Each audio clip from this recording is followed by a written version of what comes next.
Okay. So transgenic animal or transgenic mice we were actually discussing in the last classes.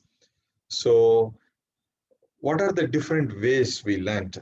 Though we have multiple ways which we have not covered full all, but the mainly we were discussing on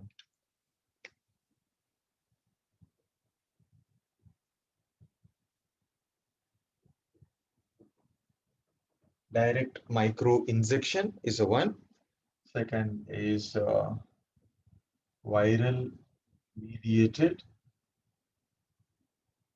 gene transfer. And third one is embryonic stem cells.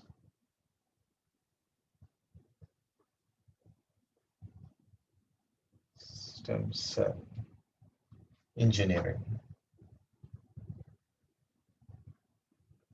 genetic engineering. Okay, these are the three we have tried to cover. And so, what is a direct micro injection? So, what you need to do, you have to collect the embryos, not embryos, especially the after fertilized oocytes. Okay, so how you collect? So usually, you can take the mouse and this one, the female mouse first will be super ovulated, uh, given the some hormones so that it will get more, it will release more oocytes. So that is called as super ovulated. It's not natural process. You need to give some hormone. It will release more oocytes and mate with the male. Okay, super ovulated and mate with the male and the female. So after mating, so after a few hours of this, you have to take the oviduct of this female and collect all the oocytes in present. So as we have done super ovulated, there will be, you can expect more oocytes which got fertilized with the sperm from the male. So what happens for a few hours, it will be present as like this. So even though the cells got mixed, but the nucleus still will be present as two different nuclei. One is male, another one is female.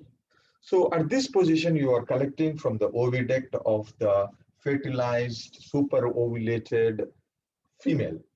Then this one you take into the petri dish and do the micro injection. I was telling in the last before class that there will be direct micro injection equipments where you will be observing all these oocytes, fertilized oocytes under the microscope, and you will be having micro injection which you can monitor under the microscope, and you can operate through the some knobs, screws, and as well as there will be some kind of spatula, not spatula, some kind of holder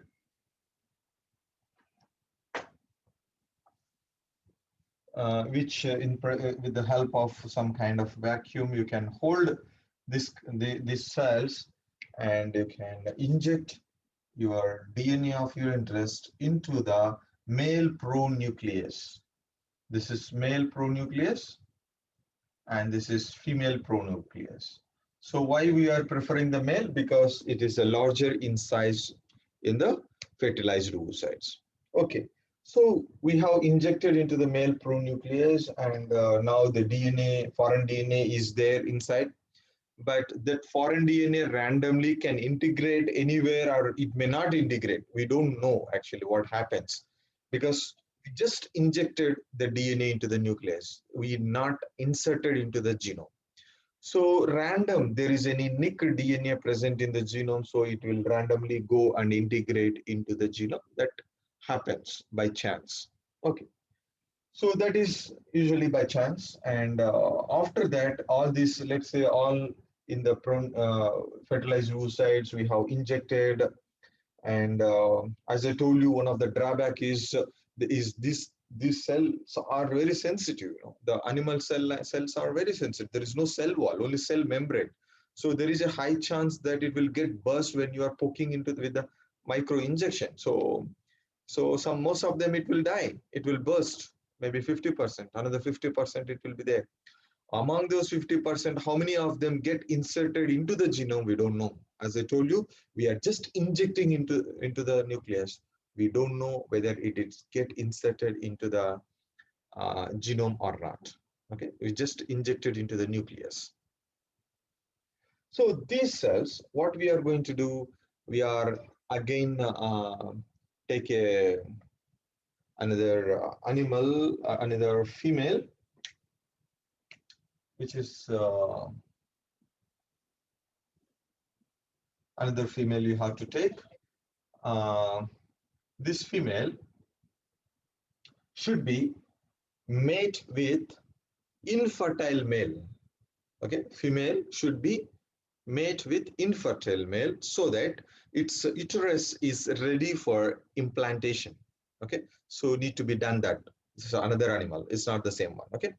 So once it is ready for implantation, take this one and you have to introduce into the uterus of the female so that it will get implanted. If implanted, that implantation rate also not 100%.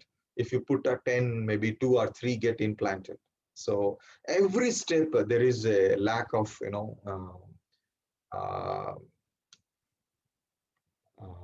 successness. So that there's the transgenic mice production is not so easy. Any animal also. So you get implanted, so introduce and it get implanted. So after implantation, it will really results into fetus, and you have to take those the next generated mice and collect those and check screen for their genome if there is any your gene of interest got inserted or not. So as I told you, we are just injecting, we don't know whether it get inserted or not. So again, you need to screen whether it got inserted or not. So that is very important. And while screening, let's say if you are screening different ways, you can collect different kinds of tissues. Usually, as I was telling you, you can take just cut the a tip of the tail and extract the genomic DNA and use a southern blot technique or PCR methods to screen the new gene of our interest is inserted or not. So thus you will screen it. That is the one way. So the another way is viral mediated gene transfer. So this is the method of how you are introducing the gene of our interest. So this viral mediated also, like first you can take the any step of your embryo, either fertilized oocytes or kind of morula you can take, or you can take a blastocyst.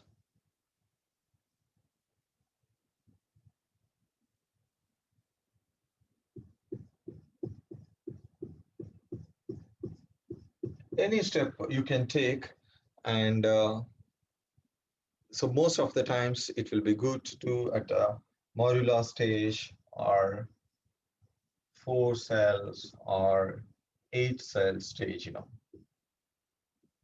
So this stage is better. And so what we are going to do, we are going to introduce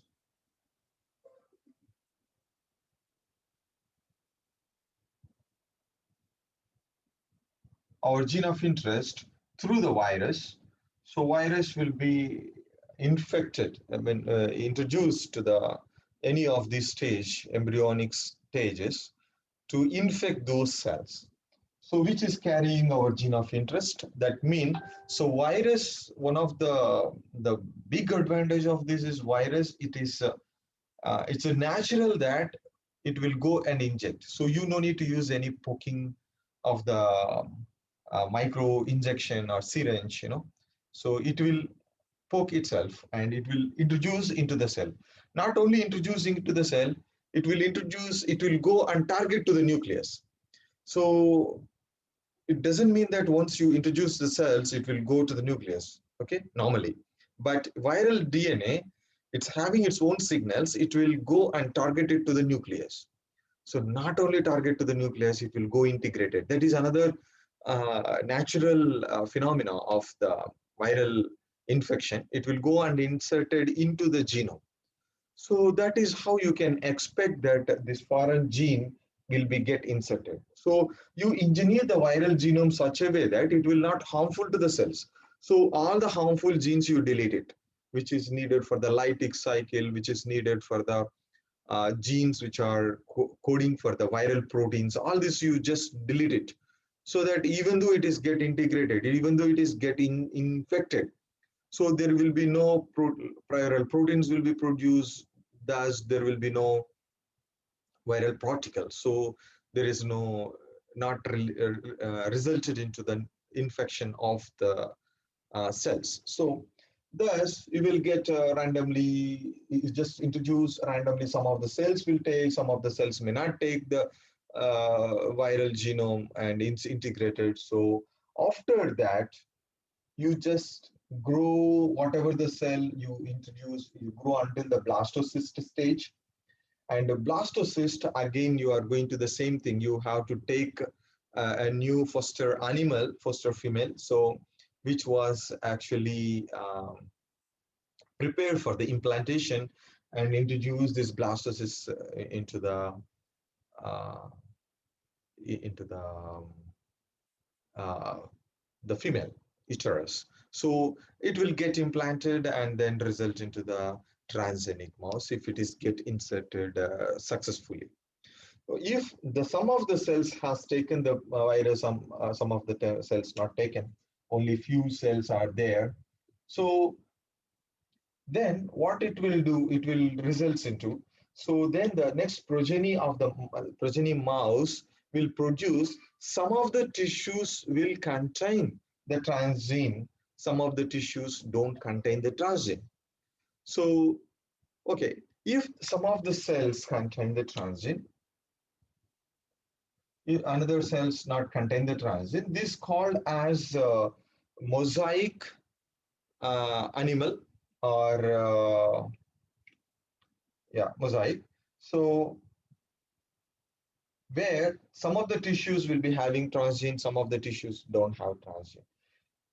If the randomly this transgene is present in the tissues, the germ cell lines, that mean the ovaries and the testes of the animal. So what happens, even though the other cells not having the transgene, other tissues not having the transgene, but it will produce the next progeny with fully transgene.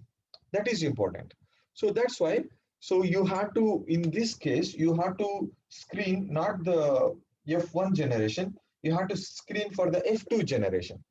Because F1 generation, you take this in tail here and screen, you may end up with the no integration of the gene, and your gene of interest you may not get in the F1 generation, but you screen for the F2 generation whether it is present or not.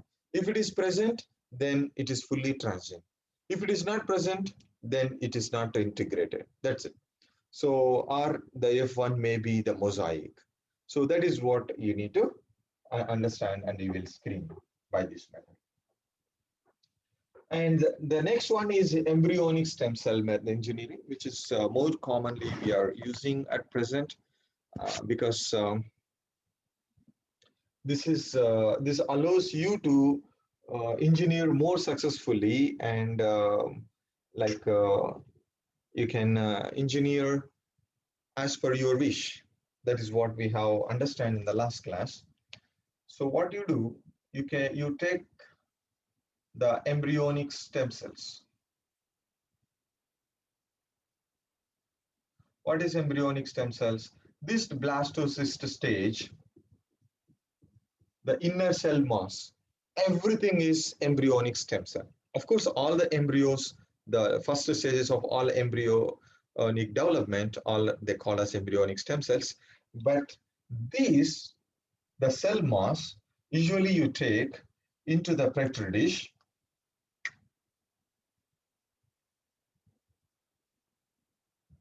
Okay, so these cells,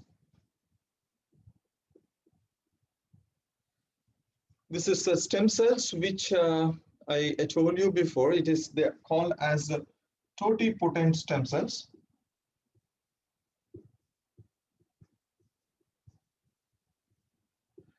Totipotent stem cells are those, these cells, each cell, can able to differentiate into any kind of cells of the adult animal. So around, if let's say we are having around 200 plus different kinds of morphologically, physiological different cells in our adult body, this cell able to differentiate into any of those given a proper signal to it.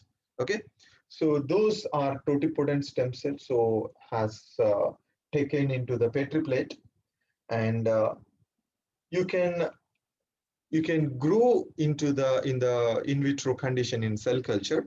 So these, the stem cells can divide and gives the stem cells for multiple generations if you grow properly. So it is not so easy. Growing the stem cells in the laboratory needed a lot of experience and a lot of monitoring. Even after successful of so many kinds of methodologies, in the 80s or 90s only it is successfully able to grow human stem cells you know uh, successfully in the laboratory. It's not so easy task. Of course, animal cells was grown successfully bit earlier. So it's a lot of the protocol needed, and you have to be taken care a lot of other things. Then you can grow the stem cells in the laboratory, and thus you can stem cell can give rise the animal another stem cell while growing. Okay, with the more precautions and controlled environment and the medium, nutrition. So all these things you need to be very controlled protocols if you give. So these animal stem cells, okay, mouse stem cells now, you can grow for generations. It's no need to be done in the same day or next day. You can you can go for years if you are able to do successfully. So at any moment, so that's if you want to engineer a gene of your interest introduced uh, into the mouse, you no need to sacrifice a new embryo from the mouse. You can take existing embryonic stem cells from different laboratory. So that is one advantage. You don't need to first take any mouse to sacrifice it and take the embryonic stem cells. No need of that. So you have some laboratories are keep maintaining the embryonic stem cells, and also cryogenic stem cells are also there. So you can collect those embryonic stem cells from different laboratory, different banks, stem cell bank, and you can collect it and you can start culturing without sacrificing any mouse at the beginning. And then you can engineer this one by introducing a foreign DNA. So in the cell culture, there are different ways of introducing. These are all called as transfection. So this transfection, there are different ways of transfection. So transfection is a process where a gene of your interest will be introduced into the cells in the cell culture. Okay. So there are different kinds of cell culture. The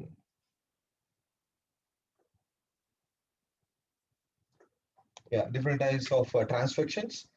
Um, for example, chemical mediated,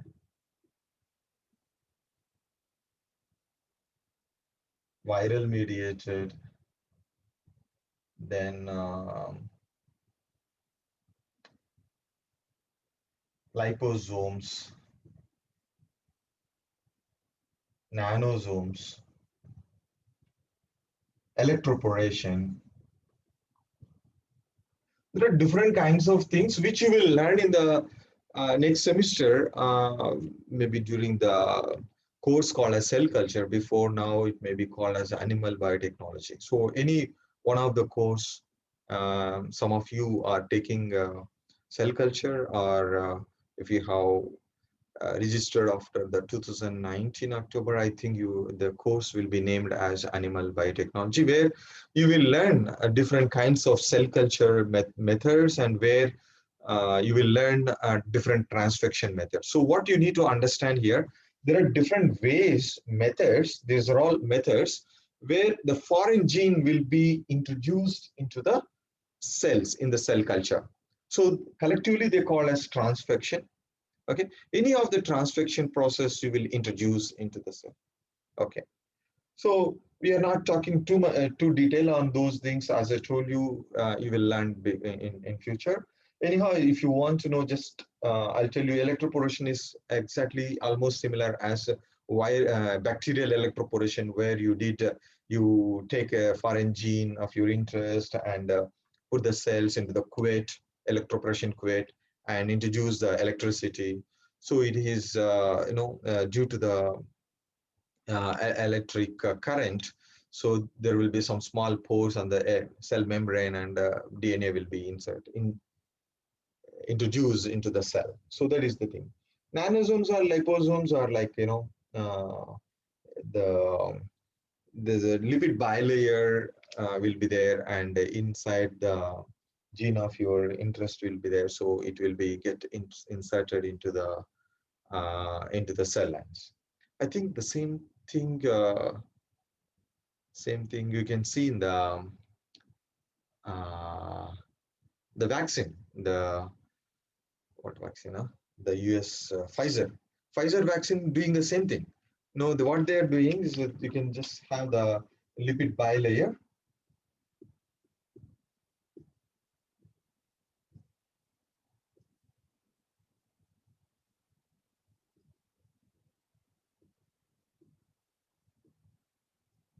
So they are introducing a mRNA here. mRNA are just injecting. So what happens? This lipid bilayer will be, lipid bilayer is similar as our cell membrane, right? So it will go and inserted into it, and mRNA will be introduced into the cell. So the same thing actually. Instead of mRNA, you are taking a gene of your interest and introduce into the cell. So that is the main, the thing. The way nanosomes or liposomes. Viral, as you expect, the same thing, what you have learned here, viral. So in the viral mediated, where you are directly introducing into to the embryos there, but here viral, you are using the uh, as a tool to introduce into the embryonic stem cells, not in the embryos directly. So embryonic stem cells. So that is the same thing what you have learned in the bacterial transformation. Uh, so we have used the not transformation, kind of introducing the foreign genes. Bacteriophage as one of the methods. So you engineer the bacteriophage genome such a way that it will carry the bacteria, the foreign gene, and you infect the bacteriophage to the bacteria. So the bacteriophage injects its genome into the bacteria, then the foreign gene will get introduced to the bacteria. So similar kind of viral transfection. So viral genome you engineer such a way that it will be carrying the foreign gene and infect these embryonic stem cells. But while you are infecting these viral genomes, you have to modify such a way that it will not go to the lytic cycle, and it will not also infect it. Infect in the sense it should not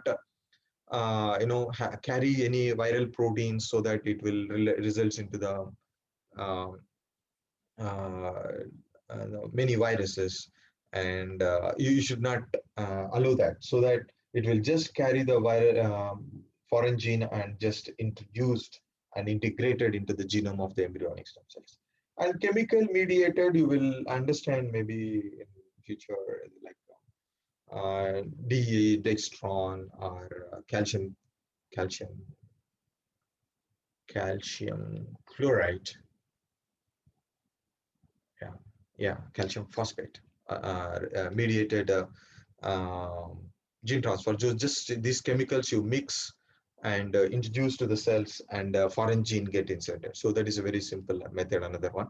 So whatever the things, in roughly you try to understand any kinds of different methods. So transfection is a process of introducing the foreign gene into the cell lines.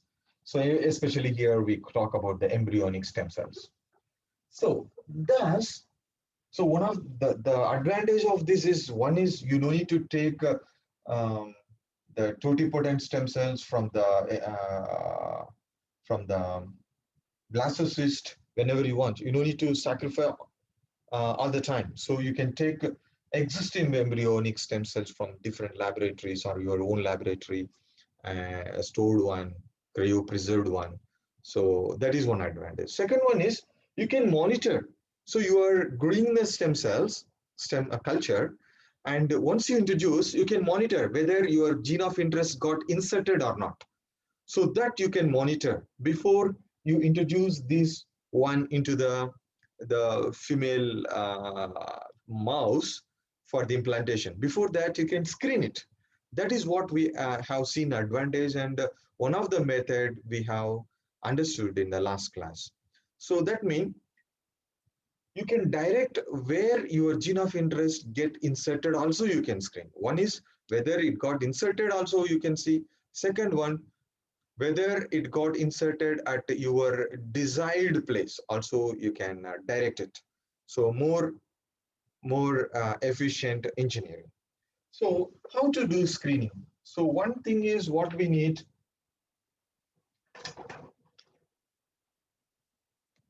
One thing what we need is we want the embryonic stem cells inserted transgene. We want that one. Okay. So we don't want without transgene, right? So we don't want no insertion transgene. Second one is embryonic stem cells inserted transgene at random site. This is also possible, right? So third one is embryonic stem cells inserted transgene at desired site. So these three possibilities we get, but embryonic stem cells without transgene we don't want. So how we can screen this one? So what we can do, we can take the transgene. Along with the transgene, you can just introduce a antibiotic resistant gene there. So usually we use neomycin resistant cassette, and this one is a transgene. Okay. So when you have a neomycin resistant cassette there, so thus it is producing an enzyme which can degrade the neomycin. Okay. So that wherever the transgene is there, their neomycin resistant cassette will be there. So wherever the neomycin resistant cassette is there, I mean gene, okay, and it can able to survive, those cells can survive in presence of neomycin antibiotic. So that means wherever the transgene is present, those cells can survive in presence of neomycin antibiotic. So the same thing we are using. So in the petri dish where the transgene, the embryonic stem cells are growing after the transfection process, you introduce neomycin into it apart from the medium. So there are so many medium that those kind of things you will learn in the cell culture or animal biotechnology. What are the different mediums we have, all those things. But here what you need to understand is neomycin will be added to the medium so that wherever the transgene present, it will survive. Wherever no transgene, so that neomycin cassette also will be not there, it will not survive. So automatically no insertion transgene will be excluded. So that is very clear, right? So just introducing the neomycin resistant cassette, you will exclude the possibility of the cells without transgene. The next one is whether inserted transgene at random site or desired site. So this thing, so you need to understand how the random site integration, what is what is desired integration. So desired location integration usually we direct with using the homologous blocks. So homologous blocks are nothing but the sequences which are similar, exactly similar to the mouse genome at particular locus where you want to integrate, where you want to insert your gene of interest.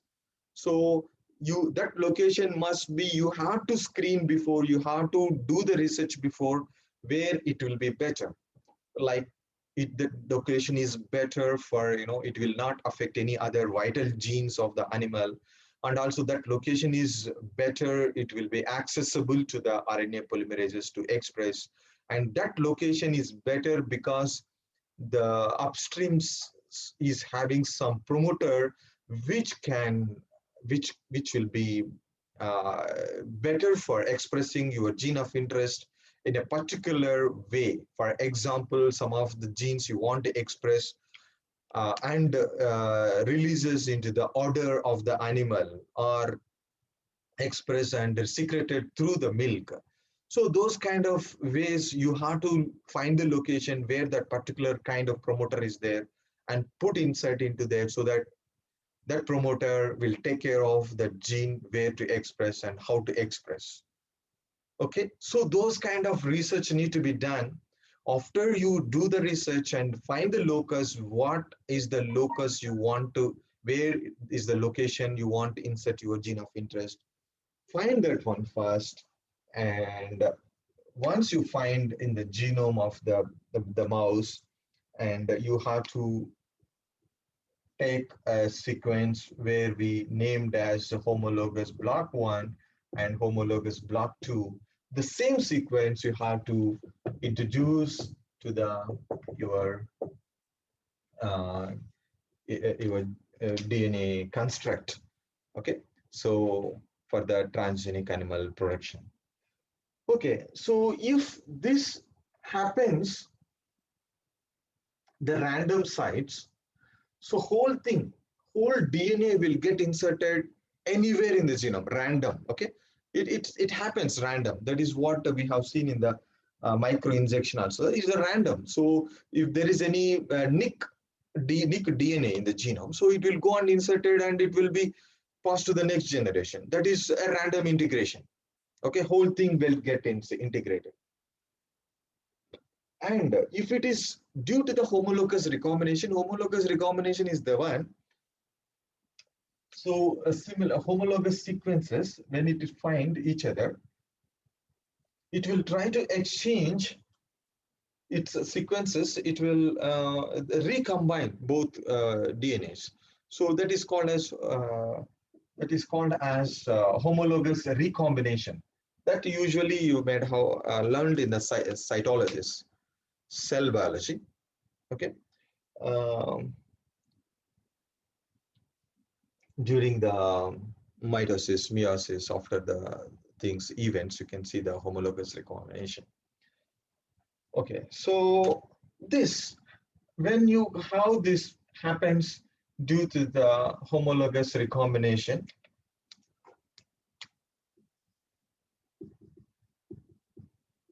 So this will get exchanged, and this transgene and neomycin cassette will be entered into the mouse genome. Okay, this is the mouse genome, and this is the DNA construct. So which you use for the introducing the gene of your interest. So if due to the homologous recombination, this in between the homologous blocks region only will be exchanged. Outside this sequence will be not exchanged. So thus you are going to insert your DNA construct some other two genes more, which is called as TK1 and TK2, thymidine kinase 1 and thymidine kinase 2. If the integration of your transgene due to the homologous recombination, so only the TG and neomycin transient cassette, transgene and neomycin cassette only will be integrated, and the TK1 and TK2 will not be get integrated. Okay, so you will just see only transgene and neomycin resistant cassette. Because of the neomycin resistant cassette, if you introduce into the medium neomycin, it will still can survive. And another one is you are going to introduce ganciclovir, which is a chemical, act as a substrate for the enzyme thymidine kinases, and it will produce some kind of poisonous product. So if the integration due to the homologous recombination, if you add ganciclovir to the medium, the cells will not die because there is no thymidine kinase 1 and 2. So if the integration due to the random integration, so that means whole block will be integrated due to the nick DNA in the genome. So thymidine kinases also will be there. So of course it will survive in presence of neomycin because neomycin resistant cassette also there, but it will not survive in presence of ganciclovir because thymidine kinase will produce toxic product it will convert the ganciclovir into toxic product, so cell will die. So that is we call as positive negative selection.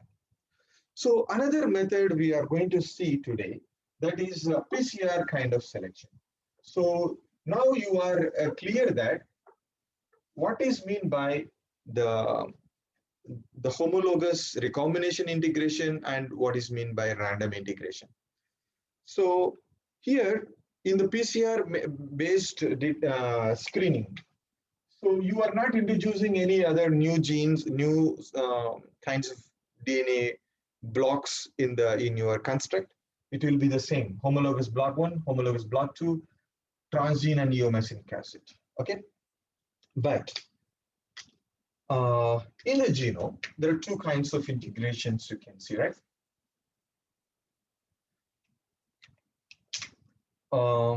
If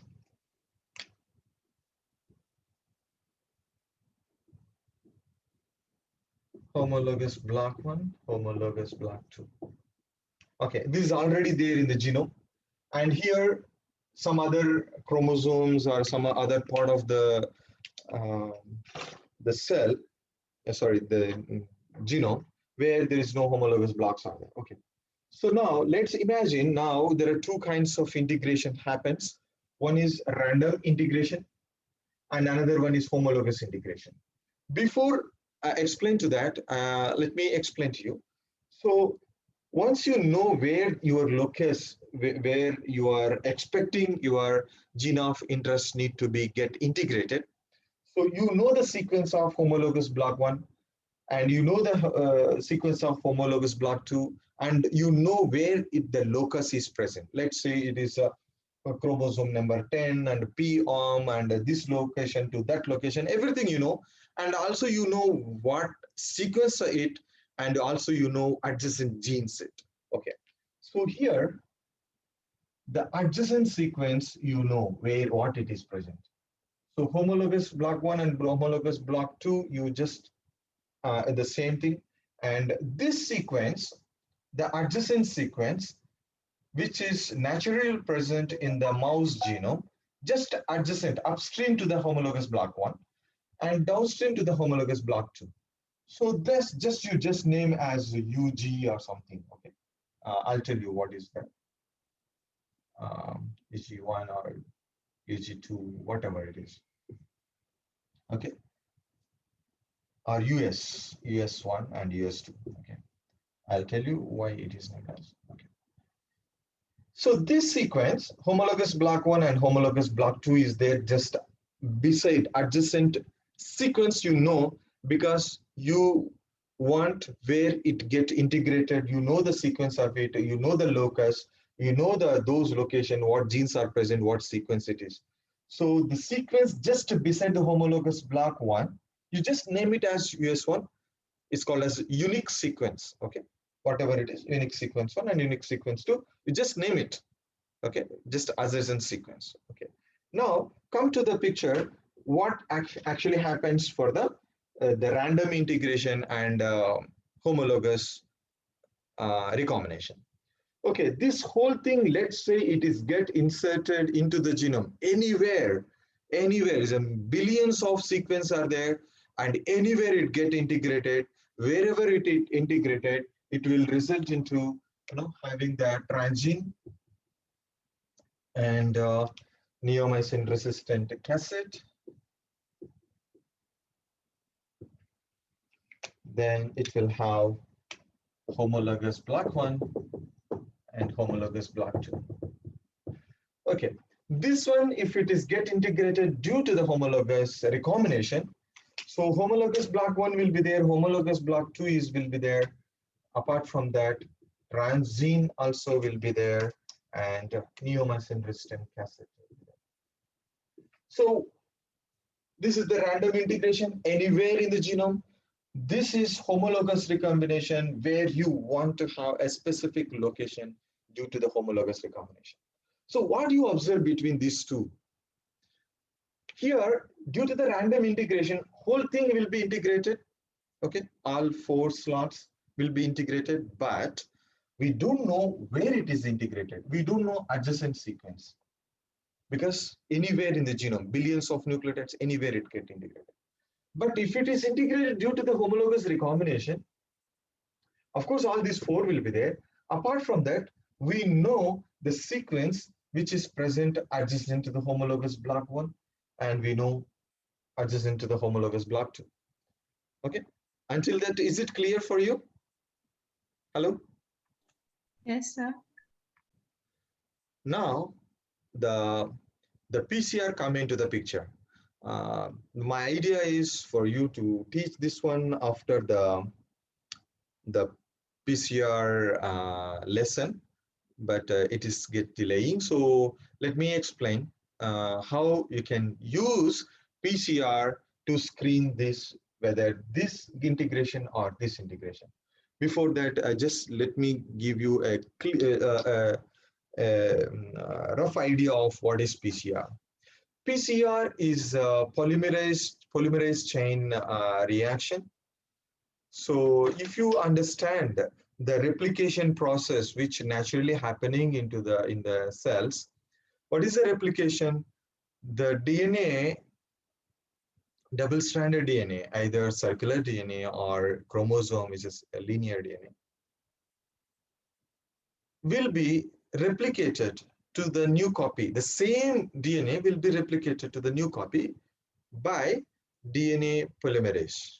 Okay, DNA polymerase. So same one, it will be get replicated with the DNA polymerase.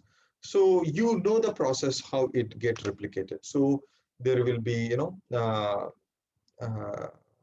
helicases where it will separate the 2 DNA strands into this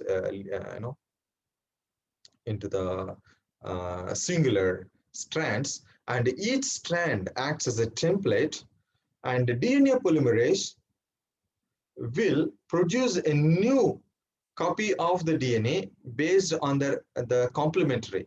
So take the template DNA and the complementary DNA will be generated with the help of DNA polymerase in presence of deoxyribonucleotides and also some kind of ionic string, some other buffers will be needed. And yeah, and the primer, in order to do that, a small short DNA sequence is needed so that it will get elongated. So something like this, 2 DNA, it will be there. So first it will be separated. The hydrogen bonds will be get separated, and there will be a small sequence of a small piece of DNA which is complementary to the this location and this location. Usually this must be 5 prime and this is 3 prime. Okay, this is 3 prime and this is 5 prime, this is 5 prime, this is 3 prime, this is 3 prime, this is 5 prime. What do you understand here? This is a complementary sequence. So this complementary sequence, a short DNA which is fully complementary. You know what is meant by complementary, right?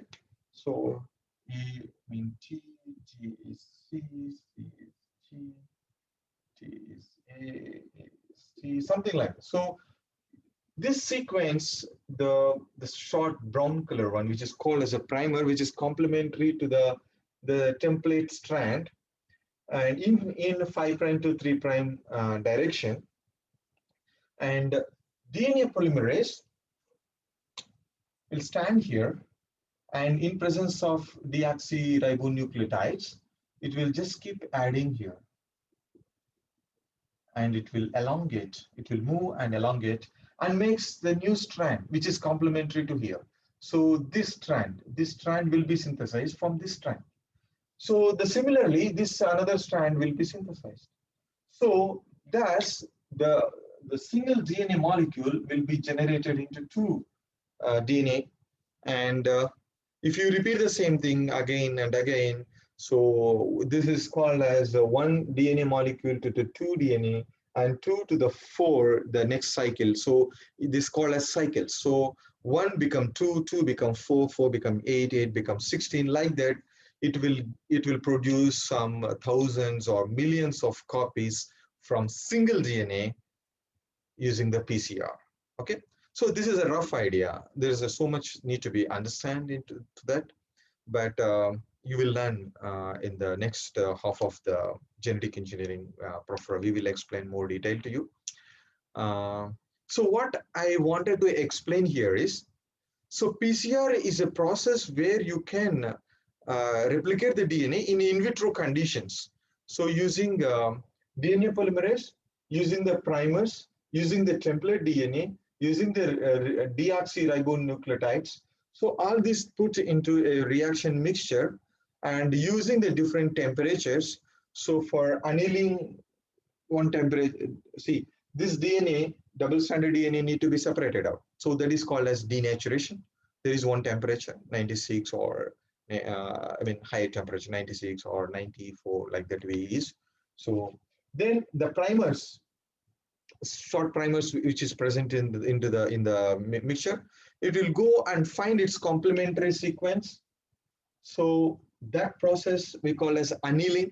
So annealing will be favoring at a little bit lower temperature. At high 90 plus temperatures, annealing will not happen. So you need to cool down so that it will go and bind to its complementary sequence. That is called as annealing temperature.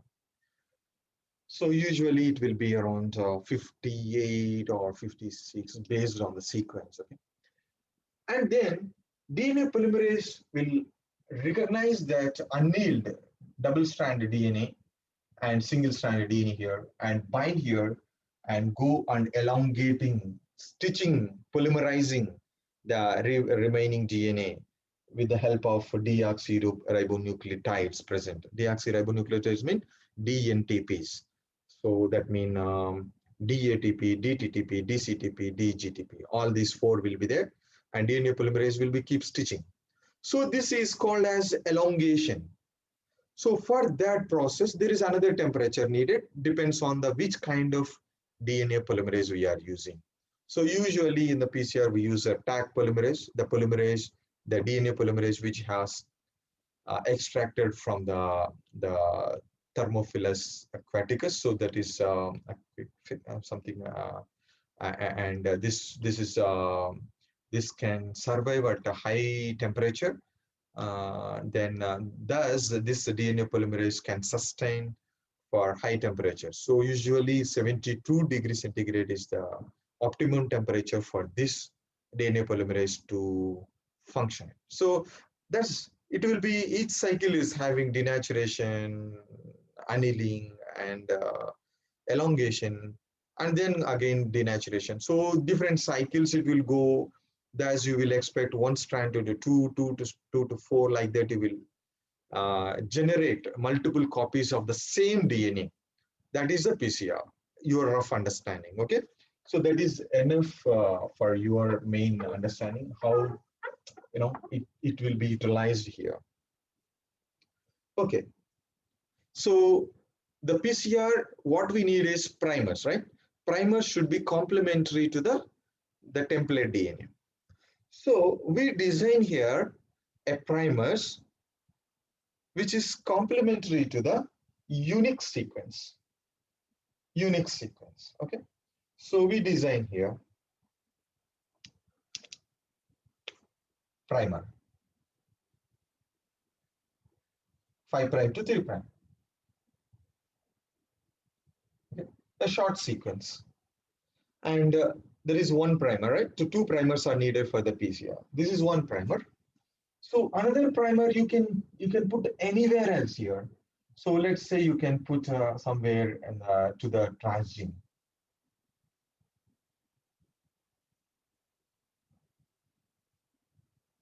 Okay, transgene one primer. So you know the transgene sequence, you know the unique sequence, which is adjacently present to the homologous block one.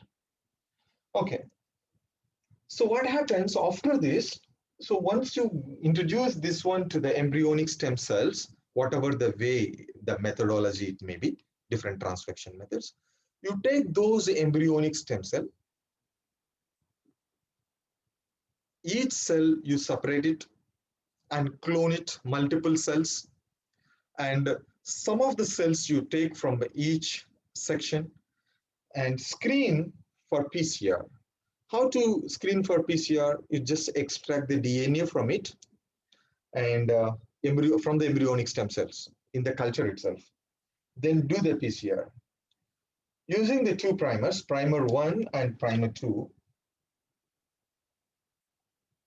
Primer 1 is complementary to the unique sequence, and primer 2 is complementary to the either transgene or neomycin resistant cassette or unique sequence 2 or homologous block 2. Anything you can take primer 2, but primer 1 take unique sequence 1. So what happens, you know what is the distance between the unique sequence 1 to homologous block 1. You know the distance between homologous block 1 to transgene. So maybe, let's say 2000 nucleotides, let's say, okay. So you do the PCR. So it will amplify and produce the DNA product, this one. It will not amplify whole genome, okay. So only from primer 1 to this one. This will get amplified and multiple copies it will be there. And all these multiple copies, you run on the agarose gel electrophoresis, you will see the thick band at 2000 base pairs. If you are expecting the band at 2000, you will get it, 2000. So that confirms that, okay, so your DNA of your interest transgene is got integrated by homologous recombination. So what happens if the integration due to the random? Let's say this is the random. So random integration was happened and take the embryonic stem cells and extract the DNA, you will get this DNA and you introduce into the mixture, PCR mixture, all these things, and primer 1 and primer 2. Of course, primer 2 will be annealing here. Primer 1 will not anneal. somewhere else in the genome it will anneal, and it will get, when you do the annealing amplification process, it will not leads to the any PCR product. So PCR needed two primers and with defined length. If it is millions of DNA molecules or nucleotides, it will not get amplified using PCR. So let's say this and unique sequence one somewhere very far, it will not get amplified. So this one will not result into any PCR product, any DNA, it will not result. So you will not get any band here in case of random integration. So that is how you can screen using the PCR method. So with the random integration, we don't know where it is get integrated, and homologous recombination, you know where it is get integrated, and this the homologous recombination, if it is results into primer 1 and primer 2, which is designed complementary to the known location, that means unique sequence just be said to the homologous block 1, and primer 2 will be let's say transgene. So you know what is the sequence, you can design it, and you are going to expect these two sequences are nearby, not millions of sequences, nearby, maybe 2000 or 5000 or 10,000 nucleotides, for not beyond that, right? So once you know that, and PCR, using the PCR reaction, it will be able to amplify and produce the desired length DNA molecule, and which can be observed as a band in agarose gel electrophoresis. Thus, you can confirm, okay, these embryonic stem cells got integrated at the correct position. Those set of embryonic stem cells, you take that, and then again, you introduce into the embryonic, the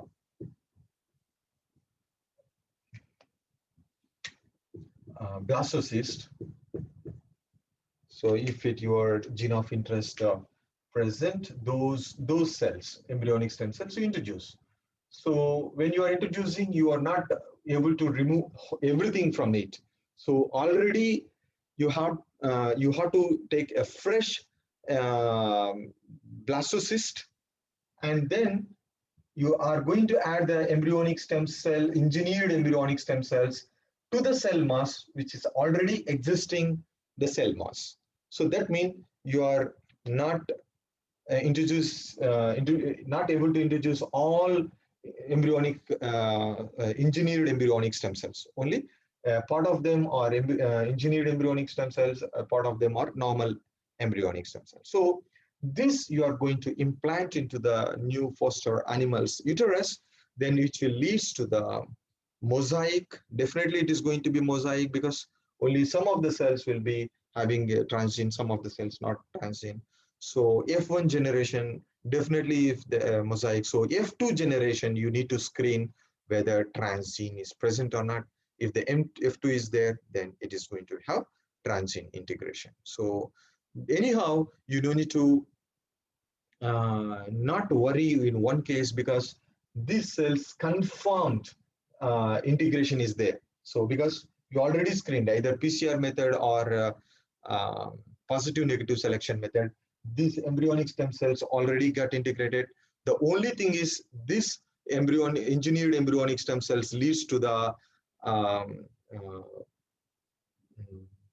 mosaic animal containing transgene at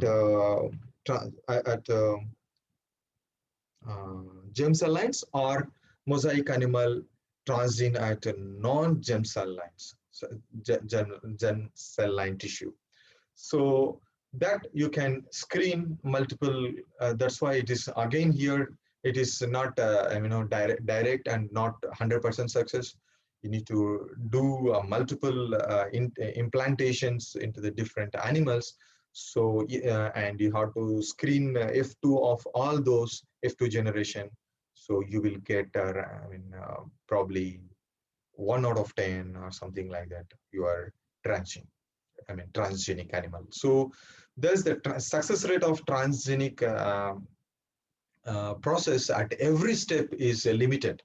So that's why it takes years of time to get a successful transgenic mouse in case of transgenic mouse, because it's a laboratory animal which you can able to generate faster and all these things advantages, but takes years. Just imagine in case of you want to have transgenic cow or transgenic cat or dog, it takes more time because it's not a laboratory animal.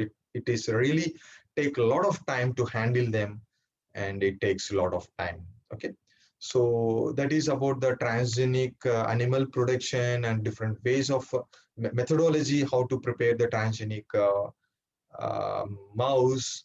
And yeah, in especially the embryonic stem cell mediated transgenic mouse production, we can screen before we go for production.